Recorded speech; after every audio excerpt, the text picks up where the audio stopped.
दुनिया के जो टॉप 1% परफॉर्मर्स है ना, चाहे वो एथलीट्स हों या फिर बड़े बड़े सीईओ, उनमें और हम में एक बहुत ही बुनियादी फर्क है। हाँ बिल्कुल। और वो फर्क शायद वो नहीं है जो लोग अक्सर सोचते हैं। सही कहा। मतलब वो कभी भी इच्छा शक्ति या जिसे हम विल पावर कहते हैं उसके भरोसे तो बिल्कुल काम नहीं करते। उन्हें पता है कि ये जो विल पावर है ये एक बहुत बड़ा धोखा है। एग्जैक्टली। विल पावर पे निर्भर रहना सबसे बड़ी गलती है। तो फिर सवाल ये उठता है कि वे घंटों तक बिना थके, बिना अपना ध्यान भटकाए अपना सर्वश्रेष्ठ प्रदर्शन कैसे कर लेते हैं? क्योंकि हम आम लोग तो हर सुबह उठते हैं, थकावट मिटाने के लिए सीधे एक कप कॉफी का सहारा लेते हैं। हाँ, और तुरंत फोन उठा लेते हैं। वही तो, फोन की नोटिफिकेशंस चेक करते हैं और फिर मतलब ऐसा महसूस होता है जैसे दिन शुरू होने से पहले ही हम जिंदगी के रेस में पीछे छूट गए। और इसके बाद हम खुद को कोसने लगते हैं कि यार हमारे अंदर तो कोई अनुशासन ही नहीं है। देखिए, यही वो जगह है जहां हम सबसे बड़ी गलती करते हैं। अनुशासन की कमी को अपनी कोई व्यक्तिगत खामी मान लेना, ये एक बहुत ही आम बात है। चरित्र या इच्छा शक्ति की समस्या है ही नहीं, ये पूरी तरह से एक सिस्टम की समस्या है। एक सिस्टम की समस्या। हाँ, 99% लोग सिर्फ लक्षणों का इलाज करने में लगे रहते हैं। मतलब थकावट है तो कॉफी पी ली, फोकस नहीं बन रहा तो कोई मोटिवेशनल वीडियो देख लिया। लेकिन जो दुनिया के शीर्ष 1% लोग हैं वो ऐसे काम नहीं करते हैं ना? एकदम सही। वे अपनी बायोलॉजी और न्यूरोलॉजी को हैक करके एक परफॉर्मेंस आर्किटेक्चर तैयार करते हैं। वे जड़ पर काम करते हैं। और मुझे लगता है आज की इस गहन चर्चा का हमारा मुख्य मिशन इसी परफॉर्मेंस आर्किटेक्चर को समझना है। स्रोत सामग्री में इसे परफॉर्मेंस ट्रिनिटी का नाम दिया गया है। हाँ, परफॉर्मेंस ट्रिनिटी यानी ऊर्जा, फोकस और भावनाओं पर महारत हासिल करना। जब मैं इन स्रोतों को पढ़ रहा था तो मुझे ऐसा लगा जैसे हम एक ऐसी कार दौड़ाने की कोशिश कर रहे हैं जिसके 3 टायर पंचर हैं, विंडशील्ड पूरी तरह से टूटी हुई है और फ्यूल टैंक में ना पेट्रोल की जगह किसी ने चीनी मिला दी है। अरे वाह, ये एनालॉजी तो बहुत ही सटीक है ना? और फिर हम खुद पर गुस्सा होते हैं कि भाई हमारी कार रेस क्यों नहीं जीत रही। ये कार वाली एनालॉजी स्थिति को बहुत अच्छे से समझाती है। अगर हम इसे विज्ञान की नजर से देखें ना, तो ऊर्जा, फोकस और भावनाएं, ये तीनों कोई अलग अलग डिब्बे नहीं हैं जिन्हें हम अपनी सुविधानुसार खोल या बंद कर सकें। मतलब ये आपस में जुड़े हुए हैं, बहुत गहराई से जुड़े हुए हैं, न्यूरोलॉजिकल रूप से। जब इंसान शारीरिक या मानसिक रूप से थका हुआ होता है तो असल में हमारे दिमाग के प्रीफ्रंटल कॉर्टेक्स के पास काम करने के लिए ईंधन ही नहीं होता। और ये प्रीफ्रंटल कॉर्टेक्स वही हिस्सा है ना जो हमारे मुश्किल फैसले लेने का काम करता है। बिल्कुल, यही वो हिस्सा है जो फोकस बनाए रखता है और जटिल निर्णय लेता है। तो इसका मतलब ये हुआ कि जब हम बहुत थके हुए होते हैं और जबरदस्ती किसी मुश्किल प्रोजेक्ट पर फोकस करने की कोशिश करते हैं तो वो हमारा आलस्य नहीं है। नहीं, वो आलस्य बिल्कुल नहीं है। हम असल में अपनी ही बुनियादी न्यूरोबायोलॉजी के खिलाफ लड़ रहे होते हैं। विज्ञान तो यही साबित करता है। ब्रेन इमेजिंग स्टडीज बहुत साफ तौर पर दिखाती हैं कि थकावट की स्थिति में दिमाग के अटेंशन कंट्रोल वाले हिस्से सचमुच शांत पड़ जाते हैं। मतलब उनका स्विच ही ऑफ हो जाता है। हाँ, तो बिना ऊर्जा के फोकस करने की कोशिश करना मतलब एक बुनियादी न्यूरोबायोलॉजी के खिलाफ जंग छेड़ने जैसा है। इसीलिए जो चैंपियंस होते हैं वे इन तीनों चीजों को यानी ऊर्जा, फोकस और भावनाओं को एक ही समय में ठीक करने की कोशिश कभी नहीं करते। अच्छा, वो एक साथ सब नहीं बदलते? लूंगी, ध्यान भी लगाना शुरू कर दूंगी और अपने गुस्से पर भी काबू पा लूंगी, तो वो न्यू ईयर रेजोल्यूशन की तरह 2 दिन में टूट जाएगा। एग्जैक्टली, क्योंकि उसका दिमाग कॉग्निटिव ओवरलोड का शिकार हो जाएगा। हमारा न्यूरोलॉजिकल सिस्टम इतनी सारी नई चीजों को एक साथ प्रोसेस करने के लिए डिजाइन ही नहीं हुआ है। ये बात तो बहुत राहत देने वाली है कि हमें एक साथ सब कुछ ठीक नहीं करना है। तो अगर हम उसी कार वाले उदाहरण पे वापस लौटें तो जाहिर है सबसे पहले हमें उस टूटी हुई कार का फ्यूल टैंक ठीक करना होगा। बिल्कुल, हमारी इमारत की नींव यानी हमारी ऊर्जा का सिस्टम। स्रोत सामग्री में ऊर्जा को 2 हिस्सों में बांटा गया है ना, मानसिक और शारीरिक। अगर मैं मानसिक ऊर्जा की बात करूं तो मुझे लगता है कि हम सब ना अपने दिमाग को आजकल एक स्मार्टफोन की तरह इस्तेमाल करने लगे। हाँ, जिसमें बैकग्राउंड में 30 अलग अलग ऐप्स खुले हों। वही, स्क्रीन की ब्राइटनेस फुल है, वाईफाई और ब्लूटूथ सब ऑन है। अब जरा सोचिए, अगर हमें हर सुबह सिर्फ ये तय करने में ऊर्जा लगानी पड़े कि यार आज 17 तरह की कॉफी में से क्या पीऊं या कौन सी शर्ट पहनूं, तो क्या हम दिन के बड़े फैसलों के लिए अपनी दिमागी बैटरी पहले ही खत्म कर रहे हैं? बिल्कुल कर रहे हैं। इस परिघटना को मनोविज्ञान में डिसीजन फटीग या निर्णय लेने की थकान कहा जाता है। इस विषय पर स्रोत में एक बहुत ही आंखें खोलने वाले अध्ययन का जिक्र है, जजों के पैरोल वाले अध्ययन का। हाँ, वो अध्ययन मैंने भी पढ़ा, बहुत ही हैरान करने वाला था। तो उस अध्ययन में देखा गया कि जब जज सुबह के समय फैसले सुनाते हैं तो वे कैदियों को पैरोल देने के अनुकूल और बहुत सोच समझकर निर्णय लेते हैं। लेकिन जैसे जैसे दिन ढलता है उनकी दिमागी ऊर्जा कम होती जाती है। सही कहा, और तब वे सुरक्षित रास्ता अपनाते हैं। दिन के अंत में वे लगभग हर पैरोल याचिका को खारिज कर देते हैं, क्योंकि ना कहने में दिमाग को ज्यादा ऊर्जा खर्च नहीं करनी पड़ती है ना। एग्जैक्टली, ना कहना एक आसान फैसला है। यार, ये तो थोड़ा डरावना है। मतलब अगर जिंदगी और मौत के फैसले लेने वाले जजों का दिमाग इस डिसीजन फटीग का शिकार होकर सुरक्षित और आसान रास्ता चुन सकता है, तो हम आम लोगों की क्या बिसात है। यही कारण है कि स्टीव जॉब्स या मार्क जुकरबर्ग जैसे लोग रोज एक ही तरह के कपड़े पहनते हैं, ताकि उन्हें वो छोटे फैसले लेने ही ना पड़े। हाँ, क्योंकि हमारी वर्किंग मेमोरी एक बार में सिर्फ 4 चीजों को ही सक्रिय रूप से याद रख सकती है। हम अपनी मानसिक ऊर्जा को उन फैसलों में बर्बाद नहीं कर सकते जिनका कोई बड़ा परिणाम नहीं निकलने वाला। सही बात है। ये तो हुई मानसिक ऊर्जा बचाने की बात, लेकिन शारीरिक ऊर्जा पैदा कैसे की जाए? क्योंकि आम धारणा तो यही है कि रात में 8 घंटे सो लीजिए और थोड़ा जिम चले जाइए तो दिन भर भरपूर ऊर्जा बनी रहेगी। लेकिन स्रोत सामग्री इस धारणा को बहुत ही सतही मानती है। ऐसा क्यों? क्योंकि शारीरिक ऊर्जा असल में हमारी कोशिकाओं के स्तर पर पैदा होती है। हमारी कोशिकाओं के अंदर माइटोकॉन्ड्रिया होते हैं, जिन्हें शरीर का पावर हाउस कहा जाता है। हाँ, ये हमने स्कूल की बायोलॉजी क्लास में पढ़ा था। बिल्कुल।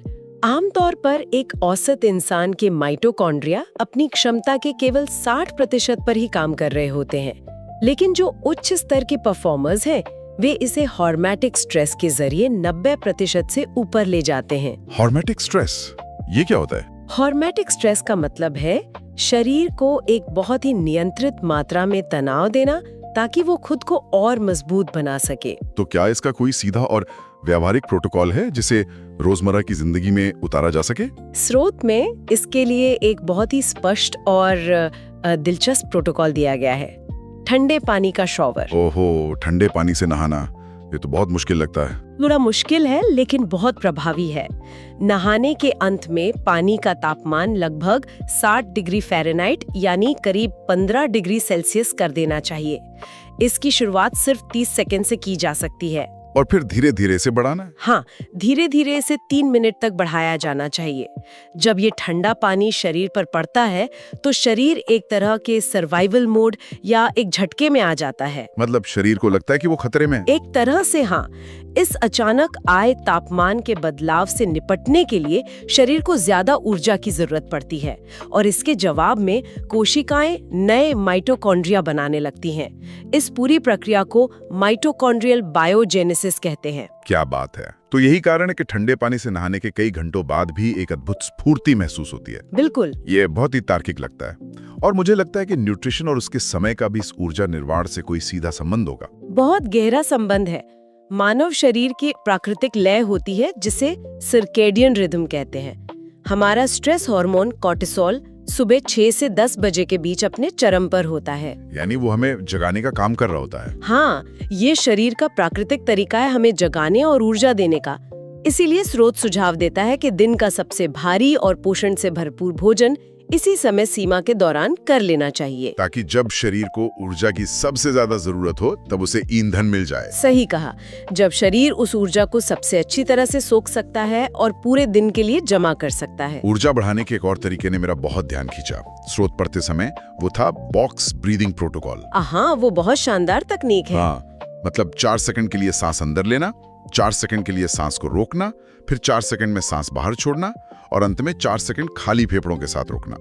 ये सुनने में तो बहुत ही साधारण सा प्राणायाम लगता है। ये हमारे तंत्रिका तंत्र को या नर्वस सिस्टम को सीधे तौर पर शांत करता है और कोशिकाओं तक ऑक्सीजन का प्रवाह बहुत तेजी से बढ़ाता है। और इससे होता क्या है? जब दिमाग को लगता है कि शरीर पर्याप्त ऑक्सीजन ले रहा है तो वो अपने फ्लाइट और फाइट मोड से बाहर आ जाता है और जो ऊर्जा का बेवजह बहना है ना, वो तुरंत रुक जाता है। कमाल है। शारीरिक ऊर्जा के हिस्से में ना एक और बात है जिसने मुझे सच में हैरान कर दिया, वो है रणनीतिक नींद या स्ट्रेटेजिक स्लीप। हाँ, पावर नैप्स। हम अक्सर सोचते हैं कि दिन में सोना तो आलस्य की निशानी है, लेकिन स्रोत इसे एक हथियार की तरह पेश करता है। क्योंकि दोपहर 1 से 3 बजे के बीच शरीर के तापमान और ऊर्जा में स्वाभाविक रूप से थोड़ी गिरावट आती है। इस समय ठीक 20 मिनट की झपकी लेना विज्ञान के नजरिए से बहुत ही फायदेमंद है। सिर्फ 20 मिनट? सिर्फ 20 मिनट। ये 20 मिनट की नींद दिमाग से उस रसायन को साफ कर देती है जो थकान पैदा करता है, और व्यक्ति 80% सुबह जैसी स्फूर्ति के साथ वापस उठ सकता है। लेकिन इसमें समय का ध्यान रखना सबसे महत्वपूर्ण है। हाँ, मैंने भी महसूस किया है कि अगर ये झपकी 20 मिनट से ज्यादा की हो जाए तो स्थिति बदतर हो सकती है। आप उठते हैं तो और ज्यादा थके हुए लगते हैं। वो इसलिए क्योंकि 20 मिनट के बाद दिमाग डीप स्लीप या गहरी नींद के चक्र में प्रवेश कर जाता है। अगर कोई उस गहरी नींद के बीच में उठता है तो ऊर्जा मिलने के बजाय एक गहरी सुस्ती और भारीपन महसूस होता है, जिसे शायद स्लीप इनर्शिया कहते हैं। बिल्कुल सही। इसलिए वो 20 मिनट का अलार्म लगाना बहुत जरूरी है। तो चलिए, ऊर्जा का सिस्टम अब पूरी तरह से सेट है, नींद पूरी है, माइटोकॉन्ड्रिया 90% पर काम कर रहे हैं। लेकिन मैंने अपनी ही जिंदगी में देखा है कि ऊर्जा भरपूर होने के बावजूद जब मैं लैपटॉप खोलता हूं ना, तो 10 मिनट में ही 3 अलग-अलग टैब खोलकर बैठ जाता हूं। ये हम सबके साथ होता है। फोकस ही नहीं बन पाता। अगर ऊर्जा है तो वो गलत जगह क्यों जा रही है? हमें अपनी ऊर्जा को एक लेजर बीम की तरह सही जगह पर केंद्रित करने की जरूरत है।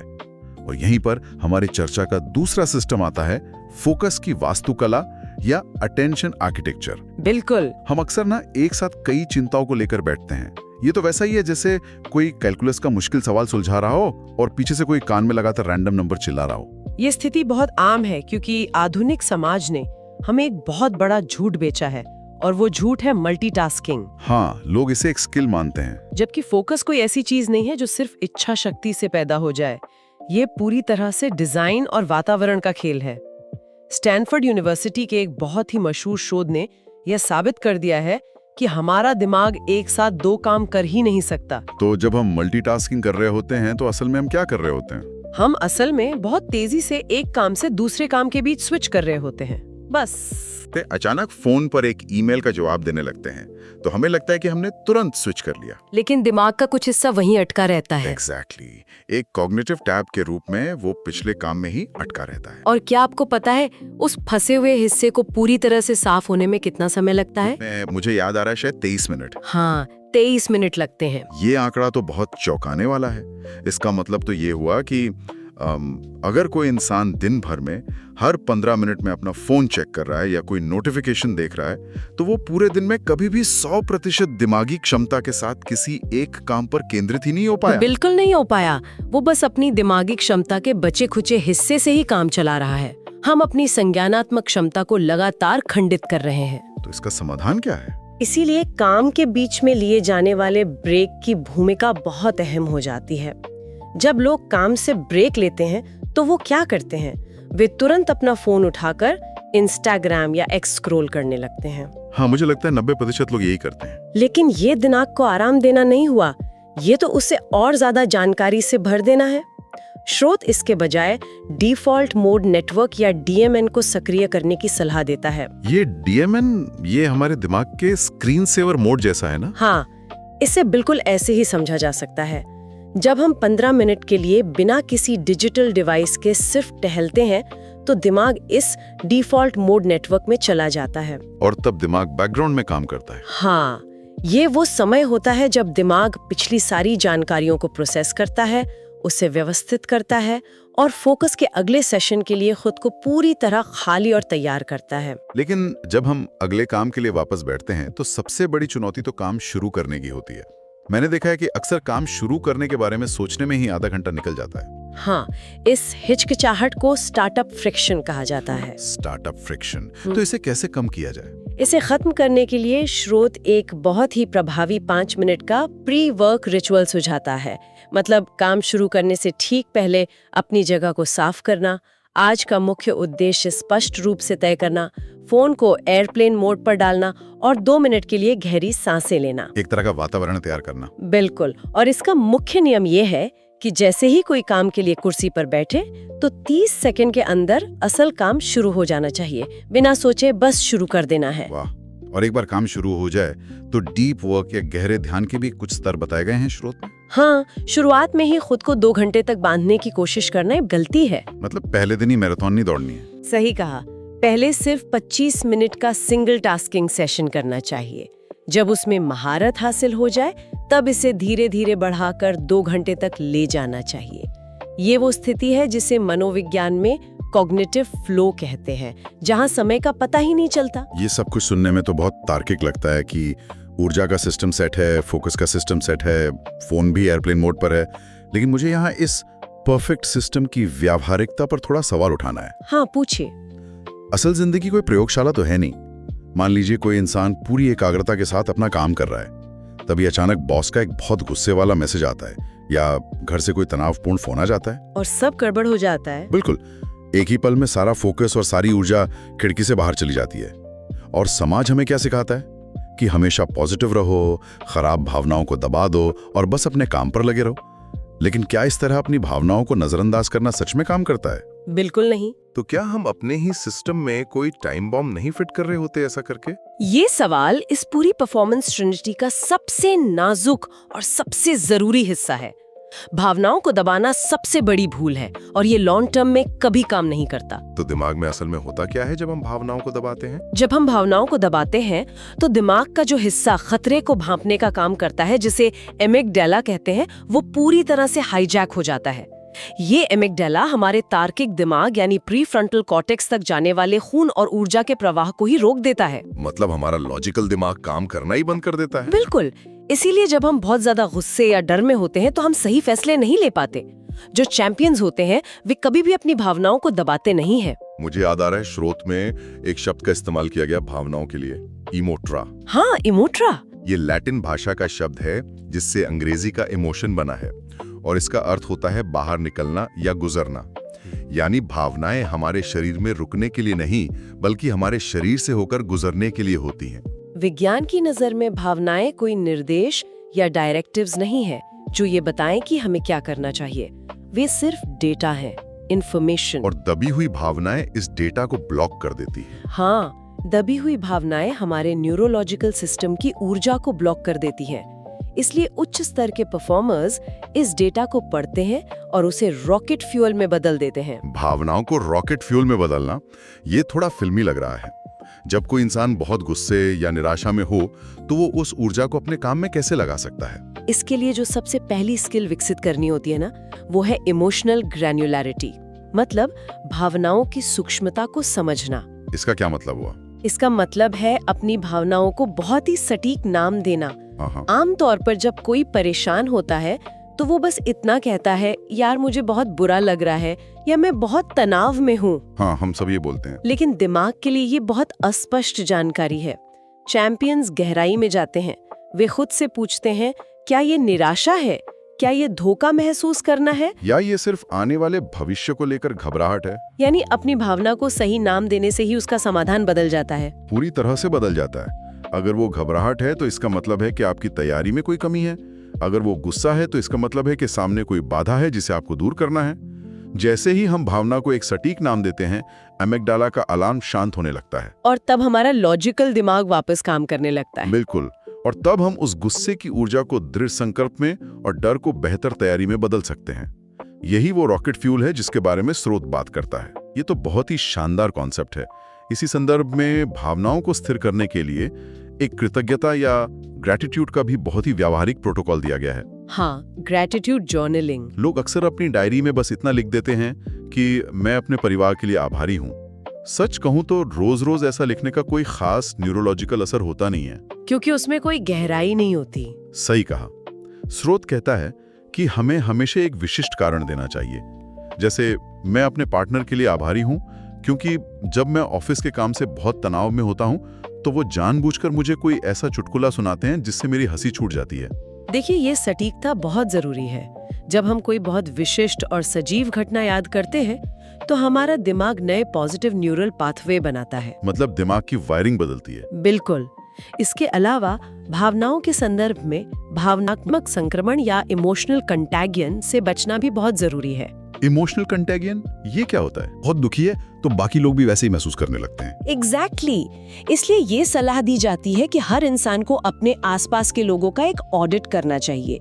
ये पहचानना जरूरी है कि कौन से 5 लोग एनर्जी वैम्पायर है जो हमेशा बस शिकायत करते हैं और कमरे की सारी ऊर्जा सोख लेते हैं। और हमें एनर्जी एम्पलीफायर लोगों को भी पहचानना चाहिए। जिनसे बात करके ऊर्जा का स्तर एकदम बढ़ जाता है। सही कहा। हमारे भावनाएं हमारे आसपास के लोगों से बहुत प्रभावित होती हैं। और तनाव से निपटने के लिए एक स्ट्रेस इनोक्यूलेशन की तकनीक भी बताई गई है स्रोत में। ये बिल्कुल किसी वैक्सीन की तरह काम करती है। हाँ, खुद को छोटे तनाव देना। मतलब जानबूझकर कम जोखिम वाले माहौल में मुश्किल काम का अभ्यास करना। जैसे अगर किसी को एक बहुत बड़ी प्रेजेंटेशन देनी है तो वो पहले आईने के सामने या किसी दोस्त के सामने उसका अभ्यास कर सकता है।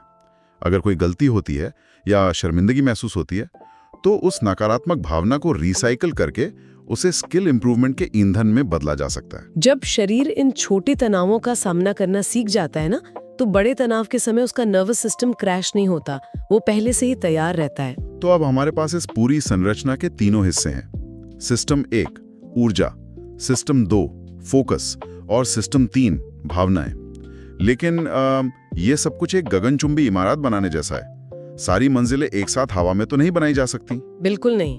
हमें पहले एक मजबूत नींव बनानी होगी और फिर एक एक करके ऊपर जाना होगा। और यहीं पर स्रोत सामग्री द इंटीग्रेशन स्टैक की अवधारणा पेश करती है। मतलब इन तीनों को एक सिम्फनी या एक सुर में कैसे पिरोया जाए, इसका क्रम कभी नहीं बदलना चाहिए। तो सही क्रम क्या है? सबसे पहले ऊर्जा को ऑप्टिमाइज किया जाना चाहिए, क्योंकि बिना ऊर्जा के तो इंजन स्टार्ट ही नहीं होगा। फिर उस भरपूर ऊर्जा का इस्तेमाल करके फोकस को एक दिशा में चैनल करना चाहिए और अंत में उस स्थिर फोकस की मदद से भावनाओं को रेगुलेट करना चाहिए। यानी अगर हम थके हुए हैं तो भावनाओं को कंट्रोल करने की कोशिश बेकार है। बिल्कुल।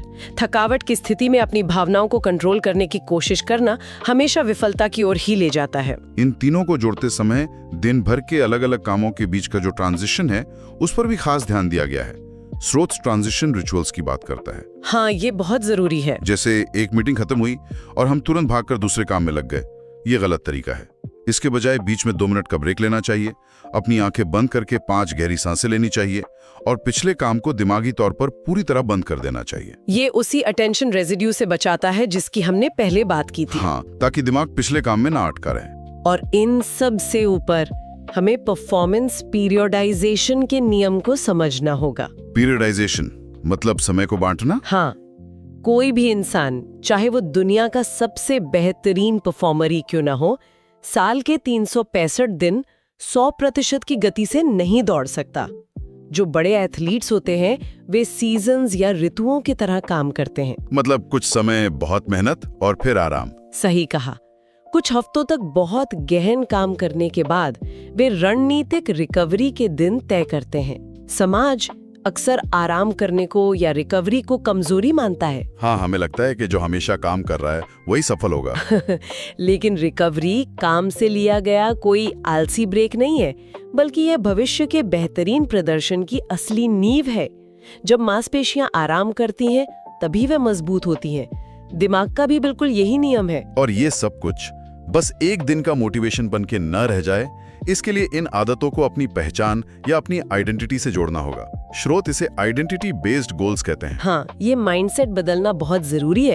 ये सोचना कि मुझे आज अपना फोकस सुधारना है एक बहुत ही कमजोर लक्ष्य है। इसके बजाय इंसान को ये सोचना चाहिए कि मैं धीरे धीरे एक ऐसा इंसान बन रहा हूं जिसका फोकस अचूक होता है। बिल्कुल। क्योंकि हमारी पहचान किसी एक बड़े चमत्कार से रातों रात नहीं बदलती। हमारी पहचान उन माइक्रो डिसीजंस या सैकड़ों छोटे छोटे फैसलों से बनती है जो हम हर सुबह उठने से लेकर रात को सोने तक लगातार लेते हैं। मनोविज्ञान भी यही मानता है कि इंसान का दिमाग हमेशा उसकी नई पहचान के अनुरूप काम करने की कोशिश करता है। हम वही बन जाते हैं जो हम लगातार करते हैं। इस पूरी गहन चर्चा को समेटते हुए ये बात एकदम शीशे की तरह साफ हो जाती है कि पीक परफॉर्मेंस कोई जेनेटिक्स का चमत्कार नहीं है और ना ही ये किसी किस्मत का खेल है। बिल्कुल नहीं। ये पूरी तरह से सही बायोलॉजी को समझने, सही सिस्टम बनाने और सही पहचान को अपनाने का परिणाम है। इच्छा शक्ति एक बहुत ही सीमित संसाधन है जो दोपहर होते होते ही खत्म हो जाती है। लेकिन अगर हमारे सिस्टम और हमारी आदतें सही जगह पर हैं तो वो एक ऐसी वास्तुकला तैयार करती हैं जो इंसान को बिना थके आगे ले जाती है। एकदम सही। ऊर्जा, फोकस और भावनाओं को सही तरीके से स्टैक करने से एक ऐसा स्वचालित सिस्टम बन जाता है जहां प्रदर्शन के लिए जोर नहीं लगाना पड़ता, वो स्वाभाविक रूप से होने लगता है। हाँ, और अब इस चर्चा के अंत में श्रोताओं के लिए एक ऐसा विचार है जिस पर सबको गहराई से सोचना चाहिए। आज हमने ये सीखा कि कैसे हम जानबूझकर अपनी जीव विज्ञान, अपनी आदतों और अपने वातावरण को हैक कर सकते हैं। हाँ, लेकिन जरा सोचिए, आजकल तकनीक और आर्टिफिशियल इंटेलिजेंस जिस तेज गति से आगे बढ़ रहे हैं, अगर हमारे न्यूरोलॉजिकल सिस्टम और ऊर्जा का गिरना इतना पूर्वानुमेय है, इतना प्रिडिक्टेबल है, तो क्या भविष्य में स्मार्ट एनवायरनमेंट हमारे बायोलॉजिकल डेटा को लगातार पढ़ने लगेंगे? ये तो बहुत संभव है। क्या ऐसा हो सकता है कि हमारे स्मार्ट वॉच को पता चल जाए कि हमारी ऊर्जा गिर रही है और हमारे महसूस करने से पहले ही कमरे की लाइट अपने आप बदल जाए, तापमान कम हो जाए और कोई ऐसा संगीत बजने लगे जो हमारी ऊर्जा को बढ़ा दे? ये विचार जितना आकर्षक है उतना ही डरावना भी है। वही तो। अगर तकनीक हमारे लिए हमारी बायोलॉजी को हैक करने लगे तो क्या तब भी हम अपनी इच्छा शक्ति और अपने सिस्टम के असली मालिक रहेंगे, या हम सिर्फ एक ऐसी बायोलॉजिकल मशीन बन जाएंगे जिसे तकनीक द्वारा चलाया जा रहा होगा? ये सोचने वाली बात है। इस बारे में जरूर सोचिएगा, और अगली बार जब सुबह अलार्म बजे और आपका हाथ बिना सोचे फोन की तरफ जाए तो याद रखिए, कार के फ्यूल टैंक में चीनी नहीं डालनी है। शुरुआत फोन को छोड़कर एक गिलास पानी पीने और गहरी सांस लेने से की जा सकती है। सिस्टम अपने आप बदलने लगेगा।